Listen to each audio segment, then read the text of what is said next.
First question देखते हैं हम। आप लोगों ने आंसर्स नहीं लिखे, ये अच्छी बात नहीं है। कहीं एग्जाम वगैरह हम बिजी थे क्या? आज कुछ लोग ऐसे एग्जाम था, किसका था? सर आज मेरी ड्यूटी थी वीडियो के अच्छा एग्जाम। अच्छा। अब हाँ, अब क्या कंटिन्यूस छुट्टियां हो रही है।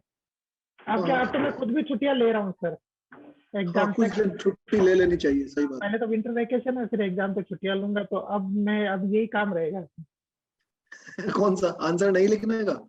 आंसर राइटिंग का सर। अच्छा अच्छा। हाँ। ऐसा तो नहीं है कि अब यही काम रहेगा, आंसर बिल्कुल नहीं लिखेंगे।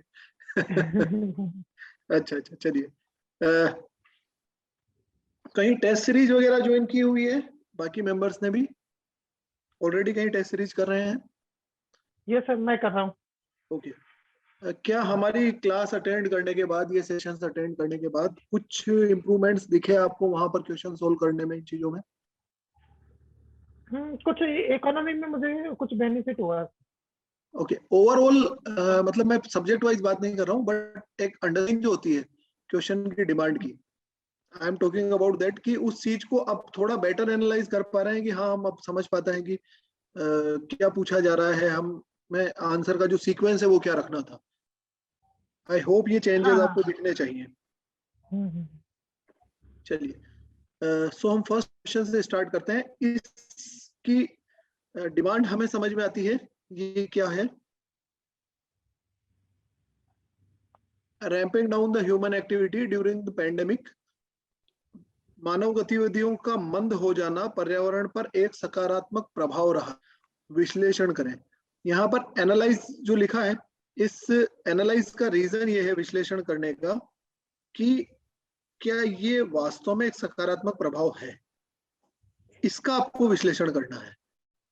जब भी ये टर्म पीछे आता है तो ये जो दिया हुआ स्टेटमेंट है, हमेशा ये याद रखिएगा कि ये जो सैटेलाइट है, या जिसे हम बोल सकते हैं ना पुच्छल तारा है, ये पीछे जो भी टर्म आएगा वो ये क्रिएट करेगा कि आप इस चीज को डिसाइड करेंगे आपको एक्चुअल में लिखना क्या था। ठीक है, तो ये चीज समझिए कि ये इसका विश्लेषण करवा रहे हैं, ये जो यहाँ पर स्टेटमेंट दिया है। तो क्या महामारी के दौरान इन गतिविधियों का मंद हो जाना पर्यावरण पर एक सकारात्मक प्रभाव है? थोड़ा सा अपने माइक्स अनम्यूट कर लीजिए।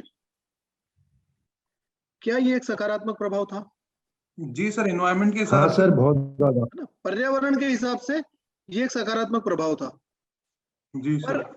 यहाँ पर एक चीज ये आती है कि विश्लेषण कीजिए। इस विश्लेषण कीजिए का रीजन ये है कि ये क्या लॉन्ग लास्टिंग होगा। ऐसा कहा जाता है कि जब से लॉकडाउन खुला है, या मतलब इंडिया की बात नहीं कर रहा हूँ, ग्लोबली अगर बात करें तो जब से इकोनॉमिक एक्टिविटीज वापस से अपने ट्रैक पर आई हैं, तो जितना एमिशन पहले कर रहे थे उससे 1.5 गुना ज्यादा एमिशन हम लोग करने लगे हैं। रीजन, हमारे यहाँ पर बहुत बड़ा इकोनॉमिक क्राइसिस आ गया पूरे वर्ल्ड ओवर, और अनएम्प्लॉयमेंट बहुत ज्यादा बढ़ गया। तो जो प्रोग्रेस नहीं हो रही थी उसकी हमें रिकवरी करनी है, जो इकोनॉमिक स्लो डाउन आया था, और उसके साथ में लोगों को जो फूड सिक्योरिटी है हमें वो भी अवेलेबल करवाना था। तो ये सकारात्मक प्रभाव तो था, परंतु क्या है लॉन्ग लास्टिंग होगा? तो हमेशा ये याद रखना, अगर ऐसा क्वेश्चन आ जाए, इसमें कोई भी डिफाइंड आंसर नहीं होता है। मतलब मान लीजिए किसी ने कोई आंसर बताया, मैं भी कोई आंसर बता रहा हूँ, वो डिफाइंड आंसर नहीं होगा। मैं इसलिए बोल रहा हूँ कि अपना कॉन्फिडेंस पूरा रखना, और ऐसे आंसर्स में हमेशा आपको बोल बचन करके ही वो आंसर लिख कर आना है। मतलब हमारे को सिर्फ अपना माइंड फोकस्ड रखना है, ये क्या पूछ रहे हैं इस बात पे टारगेट रखना है, और उस सीक्वेंस में हमारे को अपने एग्जिस्टिंग नॉलेज को ही यूज करना है। There is nothing special in such answers. और ये आंसर्स कभी आपको बहुत हायर मार्क्स भी नहीं दिलवाएंगे और कभी डूबने भी नहीं देंगे। तो इस तरह के क्वेश्चंस को हमेशा अटेम्प्ट करने का ट्राई करना। कभी ये मत सोचना कि इसको तो मैं बाद में कर लूंगा। ठीक है, अब मैं एक बार कुछ, अगर इस तरह का कोई भी क्वेश्चन आ जाए तो जहां पर पेंडेमिक के ड्यूरिंग जो भी इकोनॉमिक एक्टिविटीज कम, एनवायरमेंट फ्रेंडली क्या कुछ हुआ, उसके कुछ पॉइंट्स यहाँ पर दे देता हूँ।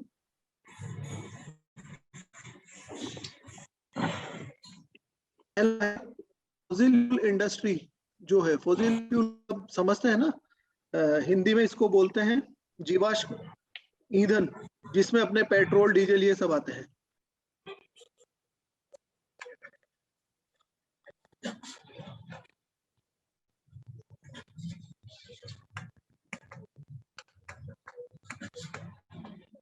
जीवाश्म ईंधन की इंडस्ट्री में 5% का रिडक्शन हुआ है।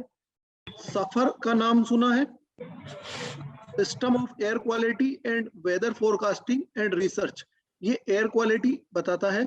सफर जो हमने एक ऐप बनाया है और ये रेगुलर जो एयर क्वालिटी है उसकी मॉनिटरिंग करता है। इसने बताया है कि दिल्ली में पार्टिकुलेट मैटर्स 2.5 जो है वो 30% रिडक्शन हुआ है। NO2 नाइट्रोजन डाइऑक्साइड जो है वो 40% रिडक्शन हुआ है। ये 3-4 पॉइंट्स ऐसे हैं जो कहीं भी किसी आंसर में आप लोग यूज कर सकते हैं। वाटर क्वालिटी इंप्रूव हुई है।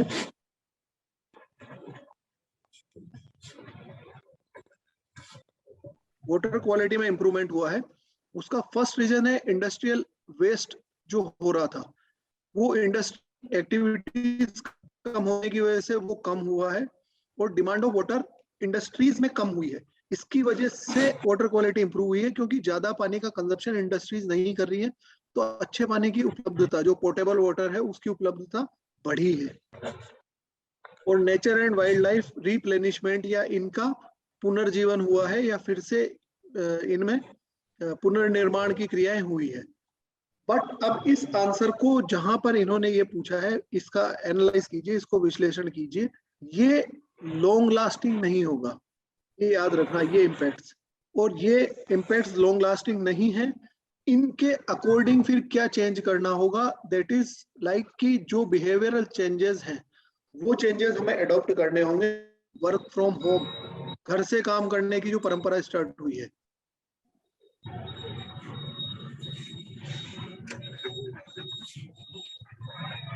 ये आवाज बहुत ज्यादा आ रही है, आप लोग अगर बोले तब अनम्यूट किया कीजिए।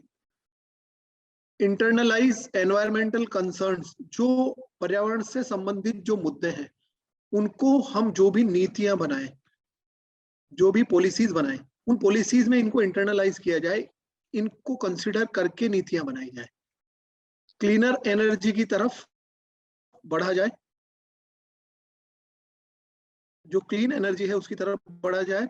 नए परिवर्तनों, दिनचर्या और पद्धतियों को अपनाया जाए जो कि पर्यावरण मित्र हो।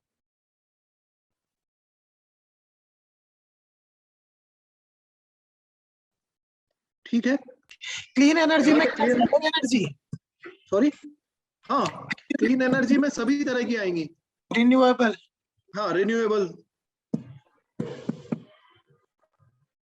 एक बात बताओ, क्लीन एनर्जी में डैम बनाकर जो होते हैं ना, जो क्या बोलते हैं उसको, मुझे एरोप्लेन टर्म में, जो हम पानी रोककर और जिन परियोजनाओं से बिजली उत्पादन करते हैं, क्या वो रिन्यूएबल में आती है? हाइड्रो एनर्जी ना, हाइडल एनर्जी आती है क्या उसमें? हाइडल एनर्जी में दो चीजें आती है।